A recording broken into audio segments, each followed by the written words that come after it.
Eu queria passar a palavra para Laura, para a vereadora Laura, a respeito disso, porque a gente fala, é lamentável, é revoltante, é triste, mas na verdade é preciso ter punição, é preciso ter uma resposta do judiciário em relação a isso. Já foi feito o boletim de ocorrência? Como é que, a partir dessa violência que vocês sofreram lá, quais foram as repercussões, né?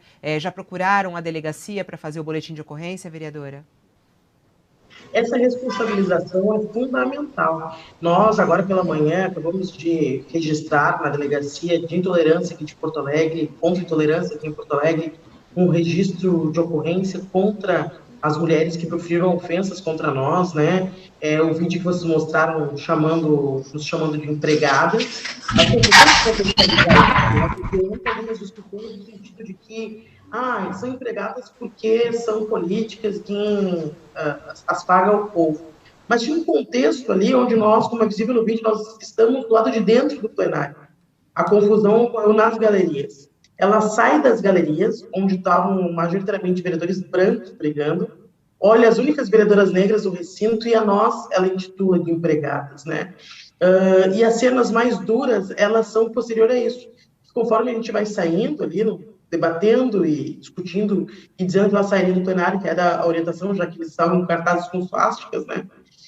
Ela mostra assim a pele, né? Toca na pele e diz: vocês são nossas empregadas. E com isso ainda vem duas senhorinhas, né? E olham para nós e dizem: vocês são lixo. Uma olha para mim e fala: eu sou loira, eu sou linda e tu é um lixão, tu é um lixo. Então, sendo que nós não vamos aceitar que esse tipo de situação ela ocorra numa casa legislativa e que o poder público, né, que o judiciário, ele silencie sobre cenas tão explícitas de racismo e violência, né? Então, de fato, nós registramos os boletins de ocorrência, tomaremos as medidas judiciais todas em relação a isso, porque é necessário que essas pessoas elas sejam responsabilizadas, né, para que esse tipo de situação não ocorra mais e para que elas paguem pelo crime que cometeram. Vereadora, eu fico pensando, porque por mais que a senhora esteja já há tantos anos aí nessa luta antirracista, né, e inclusive atuando como vereadora, ouvir isso deve doer muito, né? Como é que é ouvir essa história mais uma vez, né? Como é que é passar por isso mais uma vez? Como mulher negra, a gente, infelizmente, ao longo da vida, passa por muitas cenas de racismo, né? Muitas cenas. É comum ouvir que aquele não é o nosso lugar, né? Que o espaço público não é o nosso lugar. Eu sou jornalista também, né? Formada aqui pela Universidade Federal. Então, também no ambiente profissional, isso se apresenta muitas vezes. Mas, de fato, ontem, a primeira vez que a mulher falou, eu sou linda e loira, eu não ouvi, assim, aí quando ela repetiu, eu disse: é isso? Né? Mas o que é isso? Então, de fato, é dolorido, e isso mostra o quanto que o debate ele ainda é atrasado, né? Eu faço parte da mesa diretora da Câmara de Vereadores, sou a primeira mulher negra a ocupar a mesa diretora. Algumas semanas atrás, presidi, né, um instante da sessão plenária e fui a primeira mulher negra na história de Porto Alegre a presidir uma sessão da Câmara de Vereadores, isso em 2021. Então, o fato do ineditismo dos espaços que nós estamos ocupando e dessas cenas explícitas de racismo mostram o quanto que o debate, o enfrentamento ao racismo no Brasil, ele tem muito que avançar, né? Que bom que hoje a gente pode ter as imagens, que a gente pode mostrar para a sociedade o que essas pessoas pensam, o que elas vocalizam, e aí a gente consegue estender uma reflexão sobre o quanto que essas situações elas permeiam o nosso dia a dia enquanto sociedade brasileira. Porque eu estava até vendo no seu Instagram, né? A sua mãe foi empregada doméstica, né? A Minha sua mãe é mãe. empregada doméstica até março desse ano, né? Minha mãe, até março desse ano, é empregada doméstica, se aposentou como empregada doméstica, não recebe mais o salário mínimo e continuou trabalhando. Então, essa é uma mãe solteira, né? Mãe solo. Essa é a realidade das mulheres negras brasileiras. Portanto, por isso que quando nós ouvimos tu é nossa empregada, falar aquilo para nós, não é simples, né? Não é só a relação, tem um subjetivo posto aí, né? Inclusive em achar que nós não podíamos ter o direito a nos ofendermos sobre. Ó, até quando eu peguei aqui no Insta, coloca aqui para mim na tela, por favor.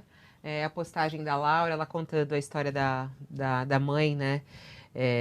Que justamente a mãe dela, a força da mãe, essa foto que ela fez com a mãe na formatura dela, porque ela é mãe solo, empregada doméstica, teve o orgulho de formar as 2 filhas na Universidade Federal, e você tem muito orgulho dela. Isso é muito importante colocar aqui, o quanto é bonita essa sua história com a sua mãe, de luta dessa sua mãe. André, em relação a essa questão da responsabilidade, né? Como é que anda isso no nosso país, hein, André? Porque a gente fala tanto da importância das pessoas registrarem boletim de ocorrência, de realmente elas procurarem a justiça. A justiça tem respondido a esses ataques racistas que são tão frequentes no nosso país? Então, Fabíola, é fundamental que a gente não perca a esperança, né, na justiça, a confiança na justiça, e que busque, sim, os órgãos, que faça as denúncias, e ao mesmo tempo que a gente faça pressão, né, para que a justiça possa ser mais sensível a esses casos, né.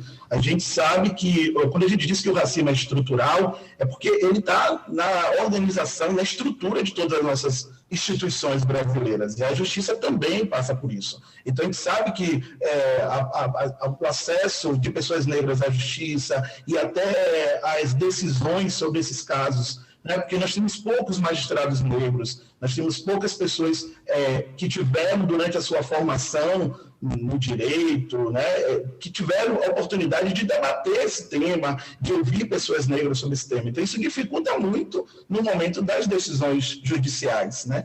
Mas a gente tem que continuar insistindo, a gente tem que pressionar, a gente já tem um número de juristas negros aí fazendo pressão dentro do sistema, mas a gente também, do lado de fora, também precisamos falar sobre isso, né? Porque o racismo é sempre acionado, né? Essa forma agressiva, violenta, essas falas que a vereadora ouviu, são sempre acionadas em qualquer momento de conflito, seja para uma parlamentar, para uma vereadora, seja em todos os momentos. Então, a justiça tem que estar atenta a isso, né? Para que a gente possa evitar isso, né? Então, punir para que isso não se repita, né? Punir para que isso seja eliminado de vez da nossa sociedade. Vereadora, a senhora já entrou com alguma vez algum outro processo contra racismo? Porque imagino quantas violências a senhora já sofreu. Já teve alguma resposta positiva da justiça a alguma ação que a senhora tenha entrado? Até quando me pergunta para o André, eu estava pensando exatamente sobre isso, né? É a segunda situação assim, mais grave de racismo que a bancada negra de Porto Alegre sofre. Logo quando nós nos elegemos, em novembro do ano passado, um ex-vereador da casa soltou um áudio no WhatsApp fazendo muitos insultos a nós, questionando a nossa trajetória política, afirmando que nós não tínhamos formação formal, sendo que todos nós somos graduados pela Universidade Federal, alguns inclusive mestres pela Universidade Federal, todos nós com trajetória reconhecida política, inclusive sou vice-presidente do PT aqui na capital.